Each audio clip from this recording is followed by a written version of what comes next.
Morning student, आज हम पढ़ने वाले हैं इम्पोर्टेंस ऑफ फाइनेंशियल प्लानिंग। देखिए यहाँ है कि it helps in forecasting what may happen in the future under different business situation. By doing so it helps the firms to face the eventual situation in a better way. देखिए सबसे पहले financial planning का importance ये है कि ये मदद करता है भविष्य में होने वाले किसी भी सिचुएशन के लिए प्लान करने के लिए कि आप किस तरीके से इसको प्लान करें ताकि आप किसी भी प्रकार की कोई भी कंडीशन का जो है वो बहुत अच्छी तरीके से और बहुत बेटर वे में जो है यहाँ पर काम आप कर सकें। तो फाइनेंशियल प्लानिंग का पहला इम्पोर्टेंस हुआ फोरकास्टिंग व्हाट में हैपन इन द फ्यूचर। अब यहाँ समझते हैं हमारा सेकेंड इम्पोर्टेंस।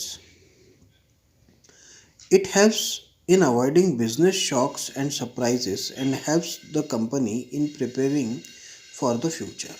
तो यहाँ पर फाइनेंशियल प्लानिंग जो है वो हमको हेल्प करता है कि किसी भी प्रकार का कोई भी लॉस इन फ्यूचर अगर होता है या कोई ऐसी चीज़ होती है जो हमको सरप्राइज़ कर जाती है, जैसे लाइक कोविड-19 में 60-70 दिन सब कुछ बंद हो गया। तो ये सारी चीज़ें जो हैं वो हमको फाइनेंशियल प्लानिंग अगर हमारा अच्छा है तो हम इससे बहुत अच्छी तरीके से इन कंडीशंस को फेस कर पाएंगे। तो सेकंड बात हुई हमारे पास avoiding business shocks and surprises. तीसरी बात है if help in coordinating various business functioning sales production function by the providing clear policy and procedures. तो ये ऑलरेडी मदद करता है हमको कि हम किस तरीके से यहाँ पर जो है वो बिज़नेस में फंक्शंस को चलाएंगे, किस तरीके से प्लानिंग करेंगे, प्रोसीजिंग का काम करेंगे और बहुत सारी प्रोसेस जो है उसको एक साथ हम कैसे सही तरीके से चला सकते हैं। अब फोर्थ बात करते हैं detail plan of action prepared under the financial planning reduce waste duplication of effort and gap in planning.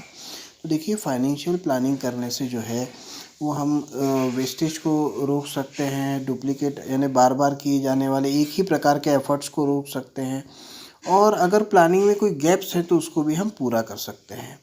अगला देखिए यहाँ लिखा है it tries to link the present with the future. और यहाँ पर फाइनेंशियल प्लानिंग हमको ये मदद करता है कि आप हमेशा जो है वो प्रेजेंट को फ्यूचर से लिंक करके रखें, यानी प्रेजेंट के एक्शन से ही आप फ्यूचर के बारे में जो है वो सोच सकें।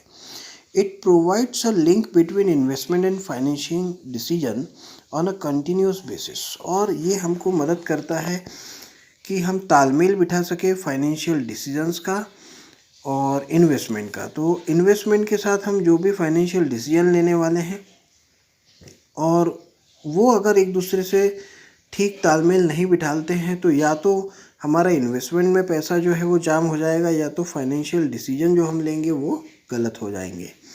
अब इसी प्रकार देखिए कि यहाँ पर बात कर रहे हैं हम फाइनेंशियल प्लानिंग के इम्पोर्टेंस की और आखिरी इम्पोर्टेंस है हमारे पास में जो कि हम अभी आगे देखते हैं। देखिए यहाँ लिखा हुआ है कि by spelling out detail objectives for various business segments it makes a evolutional of actual performance easier. तो देखिए यहाँ पर क्या है कि जब आप किसी भी डिटेल ऑब्जेक्टिव्स के साथ बहुत सारे बिजनेस में सेगमेंट्स में आप काम करते हैं तो ये आपको एक इवोल्यूशन भी जो है वो आता है कि एक्चुअल परफॉर्मेंस किस तरीके से चल रहा है, वो आपके लिए फ़ायदेमंद है या फिर आपके लिए नुकसानदेह है। तो यहाँ पर हमने आज समझा कि किस तरीके से जो है वो एक फाइनेंशियल प्लानिंग जो होती है वो किसी भी बिज़नेस का एक बेस है जिसके बेसिस पर ही जो है वो फाइनेंशियल डिसीजन, इन्वेस्टमेंट डिसीजन और साथ ही साथ में जो वेस्टेज है और आपका जितना भी आप चाह रहे हैं कि एक साथ ही बहुत सारा प्रोडक्शन किया जाए, उसकी मार्केटिंग की जाए और उसके लिए जो भी आप एफ़र्ट लगाते हैं तो सबके लिए अगर आपके पास एक सही कंडीशन में और फ्यूचर में होने वाले किसी भी प्रकार की जो लॉसेस यहाँ पर हो जाते हैं या कोई एक सरप्राइज़ हो जाता है या कोई शॉक ऐसी कंडीशन हो जाती है तो ऐसे में हमको कंपनी को संभाले रखने के लिए जो है वो फाइनेंशियल प्लानिंग बहुत ज़रूरी है। तो हम नेक्स्ट वीडियो में कैपिटल बजटिंग को समझेंगे।